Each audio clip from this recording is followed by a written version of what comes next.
Hi, my name's John, and what I'd like to talk to you about today is a little bit about policy and finance, and what are the different options that policymakers have in order to try and get households and firms to change their behaviour. We've got five main options which are available. The first is simply to provide information. You may have noticed when you're buying light bulbs or washing machines that they're often accompanied with little labels telling you how energy efficient they are. Those are attractive because they're quite low cost interventions and they put power at the hands of consumers. The downside is that we can't always be certain how useful they're going to be or how well they'll be used. The second option which we have available is to provide people with subsidies to make it cheaper to maybe retrofit their house, make their house more energy efficient, or to install a solar panel on their roofs. Now, the advantage of that is that people like receiving that sort of money and it can make a big difference to people's decisions.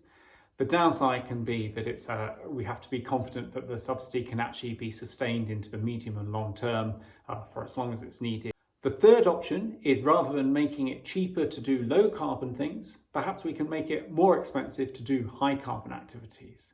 So the classic example here would be to make some sort of a carbon tax, so that every time you release a ton of carbon dioxide, you have to pay more for those extra emissions. The advantage of that is, again, it can act as a very strong signal and encourage people to try and change their behaviour. The downside is that as a household, if you're already energy poor, you can potentially be making people even more vulnerable unless you design it in a very clever way. And firms may be concerned about what the impact may be on their international competitiveness. The fourth option which we have available is regulation, telling people what vehicles they're allowed to drive into city centres or what building products they can use in order to build their homes. Now, the advantage of that is that as long as it's properly enforced, but we can be confident it will work.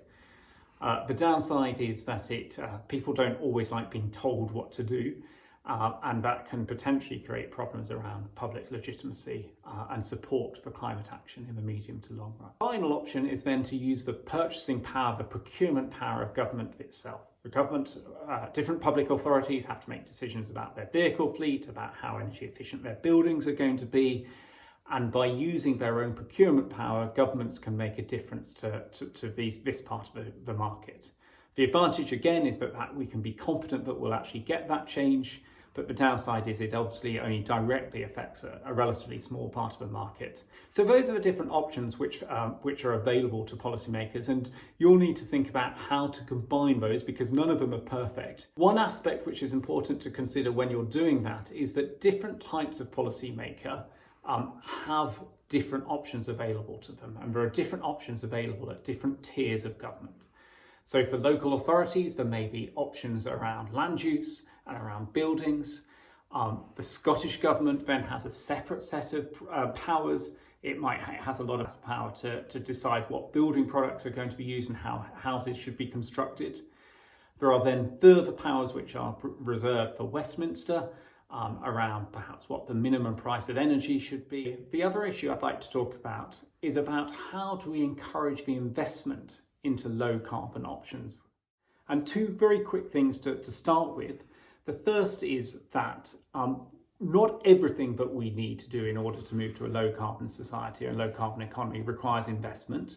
A lot of things are around behavioural change and things like that. But nonetheless, we will need some new investment. The second thing is that a lot of the time we don't actually need new investment. We just need the investment which is currently going into brown activities to instead be going into green activities. When you're thinking about investment and trying to encourage this investment, I think there are two critical things which need to be thought about. First of all, who is going to put the money up front? Who's going to provide the capital in the first place? And then secondly, separately, how is that money going to be paid back to those people over the medium and long run? In terms of who puts the money up front, there are a range of different options available. As you can see, we have public options in terms of the Scottish Government, in terms of the Westminster Government. We have infrastructure banks like the Scottish Infrastructure Bank, as well as private companies. Equally important, we have to consider how is that money going to get paid back over time. Some options which we have available are attractive because they actually pay for themselves. A lot of energy efficiency investments actually reduce costs over the long term because people don't have to spend so much on energy, and that allows us to pay for the investment through those cost savings. But on other occasions, we're going to need to find money in order to pay back that capital. And that capital, the money to pay back that capital normally comes from one of two sources. It normally ultimately comes either from taxpayers or it has to come from customers.